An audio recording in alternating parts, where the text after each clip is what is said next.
complete your homework? Yeah, and now we've got this step assessment coming up, so I'm just revising my books and getting ready for the reading assessment. All right.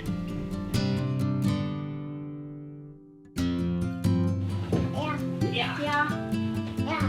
What's your favorite subject then? Math, English, social studies.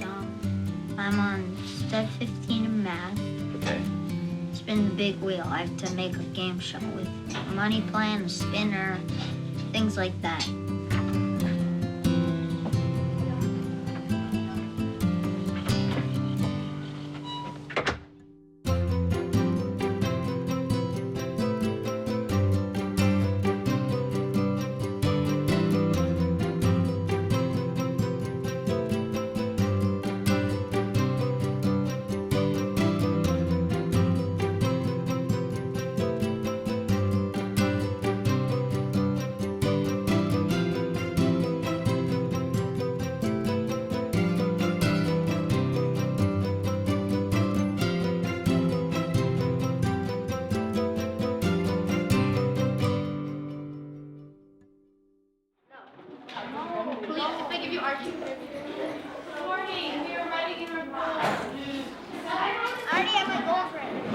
The logbook is pretty much your success to learning. You write all your goals in it, the steps you're on, your schedule, which is really important.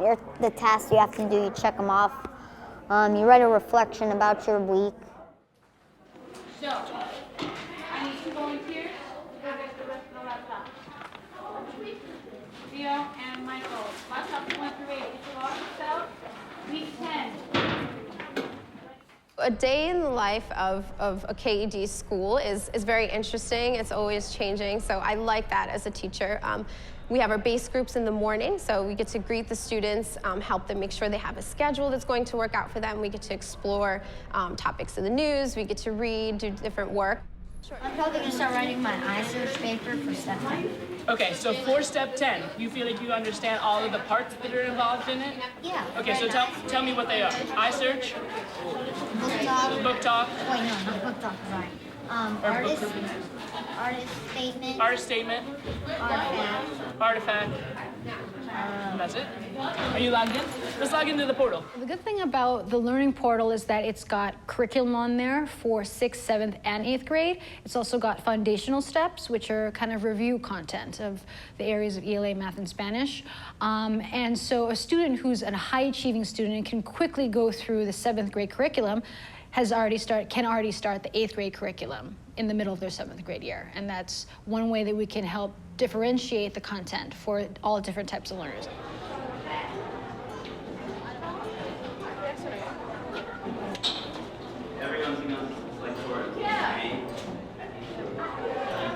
Ancient Greece was made up of a number of independent city-states.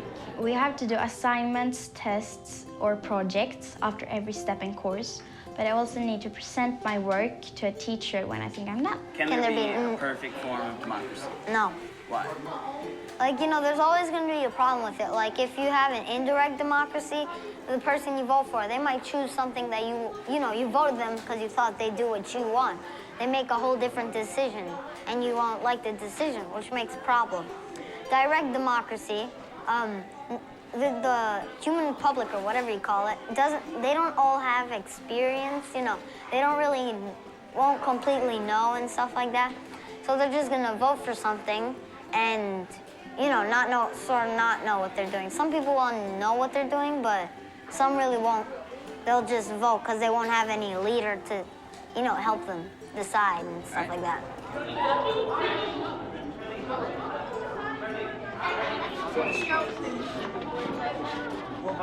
We might go into a lab where I will get to spend some time giving an instruction on a targeted topic, and then my students can break up into groups and sort of explore those topics on an inquiry basis. Well, today you're going to be doing a practical procedure that requires you to act in a safe way. You're going to be neutralizing an acid by adding an alkali and an acid together and using an indicator to indicate when it's actually neutral. Now what have you got to do to get back to neutral? Exactly, exactly. I think you're on course now, aren't you? Yeah. OK, remember it's going to be just one drop when you get there. You're nearly... Oh! You're there. Today I'm in technology class. We do wood technology and food technology. Right now we're doing wood technology and we're making kites, as you see. And these are just the models. We were making our new ones, which is why we need these rods. And I think technology is a really important skill to have because obviously later on in life when you're an adult, if you want to have a job that involves technology, then this is a really handy thing to know. And obviously when you have your own house and you want to do DIY, then you'll need to know how to do these things. So yeah, and you need to know how to use all these tools. We've seen fantastic results in English here, particularly with Year 7 and 8 who are already on the programme, and have seen them flourish and actually push themselves much further than other years because they are aware of the goals and they're aware of what they need to do in order to achieve, and are all of a sudden much keener to take reign and take charge of what they're doing and push themselves that extra bit more. So what are your goals in English? My goal in English is to get a high grade in Step 16. OK, and how are you going to achieve this? I'm going to be using the point evidence explanation paragraphs. OK, all right, good. So apart from that, so as you do these point evidence explanation paragraphs, what exactly are you going to be exploring? I'm going to be like commenting on the style of dialogue that the narrator uses. OK. Sentence structure. So what I need you to do in this piece is make sure that you're using the persuasive language devices that you've covered in class, OK? So you need to make sure that in here you've got evidence for each of those different persuasive language devices that we've studied, OK? Yeah. Oh. I would say the best reason that I would tell parents to come to a school that uses the KED program is for the coaching. I think because of the coaching, you get that real personalized attention that's not just from having a homeroom teacher or an attendance teacher or the main teacher you have for every content class. But with the coaching, you have one teacher who's dedicated to having as a priority, making sure that your students meet their goals, are learning, and are helping to think of strategies to help them meet those goals. I've already set some English goals for my English assessment that's coming up on Thursday. OK, and what step is that for? That's for Step 16. Great. You want to tell me a bit about Step 16? We're reading a novel, Stone Cold, and the Step 16 assessment will just be about Stone Cold. OK, and what's involved in that assessment? Like P paragraphs that stand for point, evidence and explanation. I'm going to be using them and I'm going to be analysing the language of different narrators. OK. And can you tell me when that assessment will be, or if you have a due date for it? The assessment is due on Thursday, but it's basically on your own pace. If you're going to put it, you can hand it in earlier. OK. How do you do that? Do you organise a time during a workshop to do your assessment? Yeah, we have workshops on Thursday, so on the day that is meant to be due, so we can work on it on the same day. I feel like I am able to reach higher and achieve more in my work in this school because with the whole STEPS idea, there's never an end. You can keep going on and the teachers will help you with that. So I think that I am achieving more than I thought possible. I think it's cool that we're starting a new school in India because maybe I can find some new friends that I can talk with on Skype or something.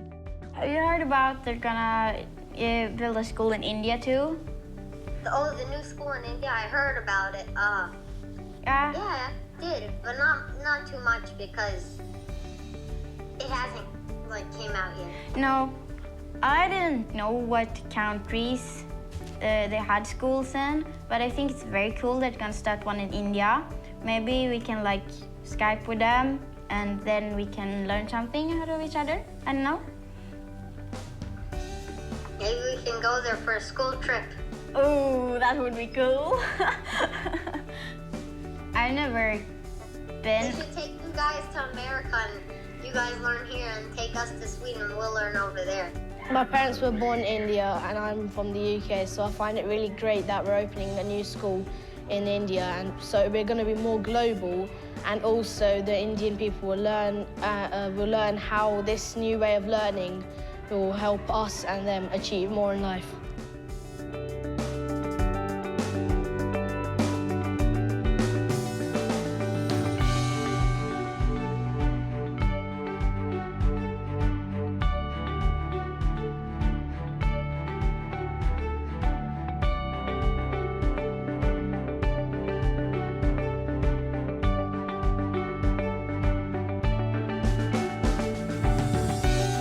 We are the global generation of KED schools.